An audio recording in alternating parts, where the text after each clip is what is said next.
Because Filipino people, the average Filipino citizen, deserves better. Hello mga kadonatics, isang geopolitical expert na nagka-cover ng political issues internationally ay napag-usapan ang sapilitang resignation ni BBM o Bongbong Marcos. Dito kasama niya si Dr. Ana na isa ding political analyst. Alam nyo, dito natalakay nila ang malawakang rally come second week of January 2025 ng isang napaka-mapangyarihang religious group sa bansa na INC. The group aims to counter the 4 impeachment cases against Sara Duterte and the president to forcefully step down. Naku, nanginginig na ang mga kurakot at ang mga buhaya ngayon. Let's watch the video. Alright, let's get into our topic here. I would like us to talk, first of all, I want to start with where the political conditions in Philippines are as of today, given what just transpired the last week or so.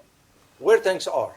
Again, well, now it's a little bit, tensions are quite de-escalated, I think, a little bit and cooling off precisely because of the holiday season. As you can see, in the Philippines, Christmas and New Year is like a big thing for us. Family gets together, we have so many parties all around. So in a way, the political tension between different political actors in my country are a little bit downgraded and cooled to a greater extent. But still, as you can see, probably in the next coming days, it would be very interesting, especially the second week of January. Because from what I know, there is a big protest rally that will be staged by one of the I think one of the most powerful and religious groups in the country, and that's what you call the INC. I think they would be staging a protest rally against the impeachment of the Vice President, as you can see, there are 3 impeachment cases filed against the Vice President as of the moment. So there are a lot of groups, even religious groups, who are against the impeachment of Inday Sara Duterte.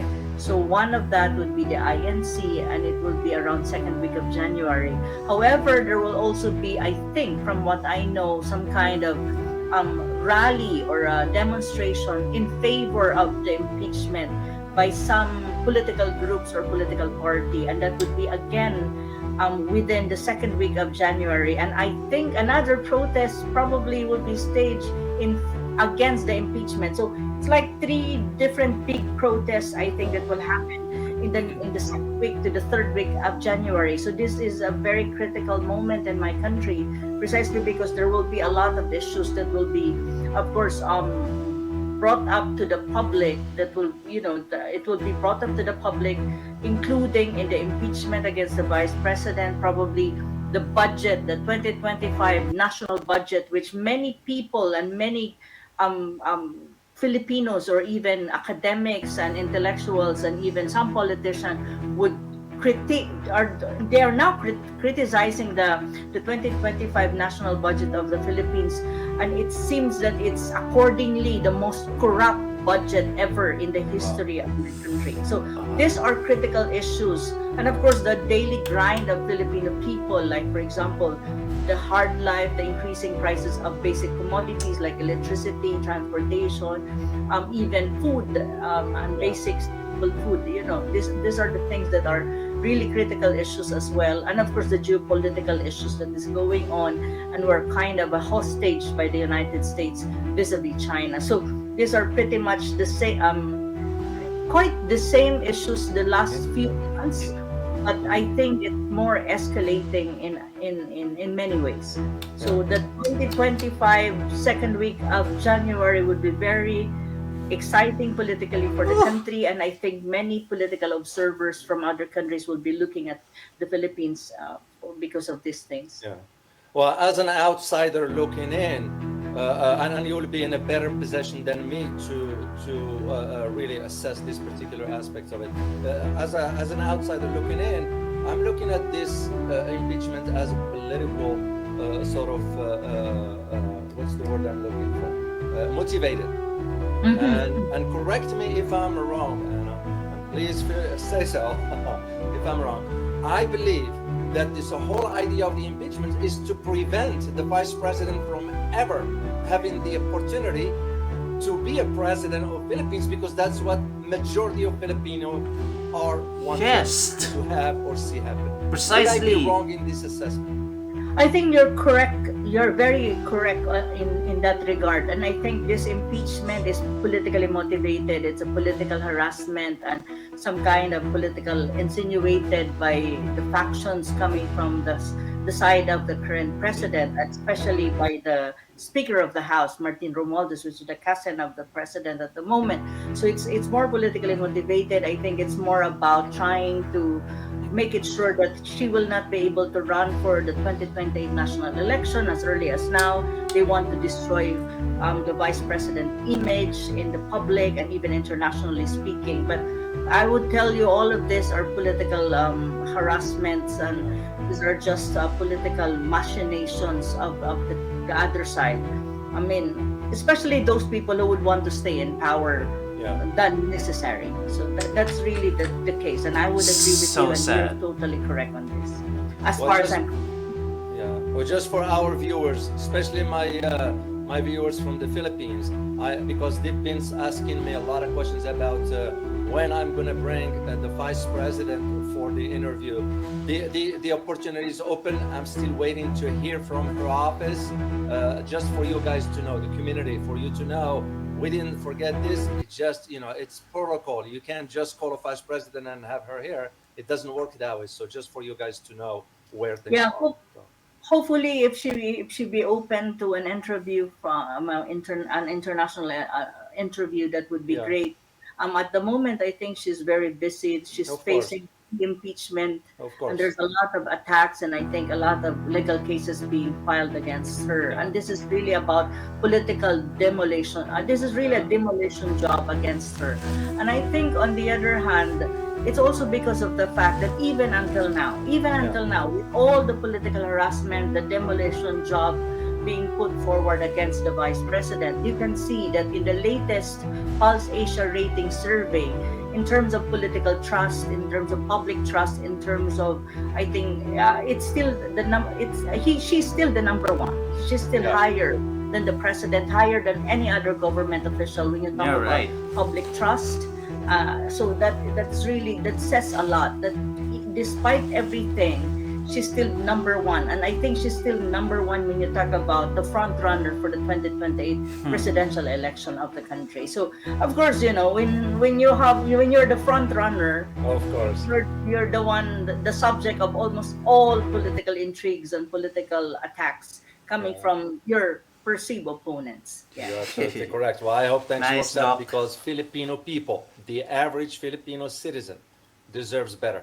Ang second clip na ating panunuorin ay hearing ng PhilHealth budget sa napakalaking anniversary fund. Biruin mo, 138 million budget for anniversary lang. What the? Na ngayon, ginisa ni Senator Loren Legarda at Senator Bongo ang mga tauhan ng PhilHealth at ang presidente ng PhilHealth na si Emmanuel Ledesma. Let's watch the video. Mr. Chair, the initial proposal ay 138 million proposal. Initial. Para saan po yun, Mr. Chair? Anniversary na, anniversary po. Ano anniversary? 130 million pang anibersaryo? What? Saan niyo kukunin ito? Anong gagawin niyo? Una saan kukunin at anong gagawin niyo sa 130 million pang anibersaryo?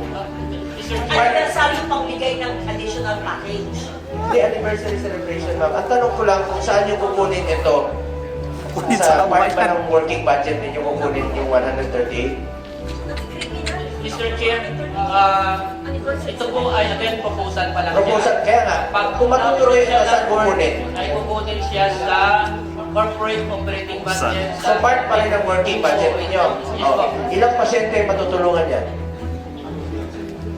Yan ang pinapakompute ko sa inyo.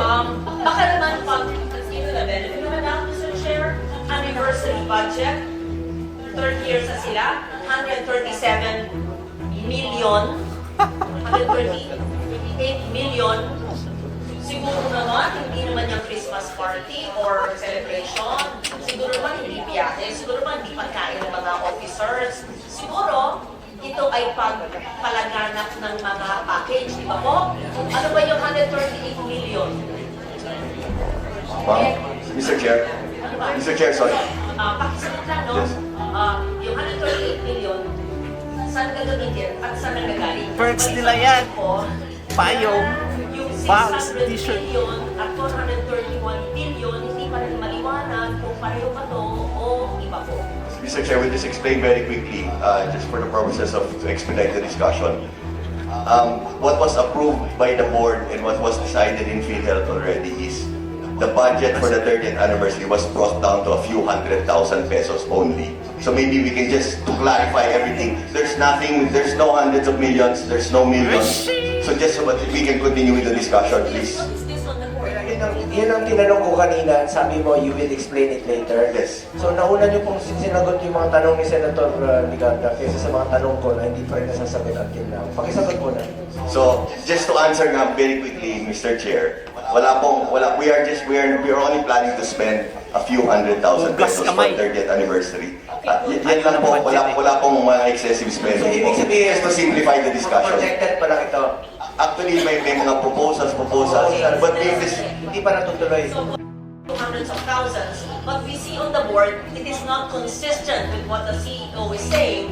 It's 137.7 million. What is this? An invention, a proposal of some brilliant person? Buti na lang, merong nagkontra at may board. Ano ba ito? Gala night? Gala night? Gala. And Sports Fest, 32 million and 13 million.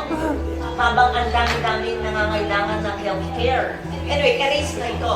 Who's a smart person who did this? Mr. Chair, this was endorsed by a group inside PhilHealth. Sino So, yung grupo? You have to name the group because you have to enlighten that group. Kung hindi mo dinis-approve ng board ito at hindi kami nanonood sa inyo, walang oversight function ang Senado, ang Congress, you could have. Because you're a GOCC, we don't watch you every day. Mr. Chairman, Sino po ang brilliant na Galit. na to? we have an anniversary committee. Sino po ang head ng anniversary committee?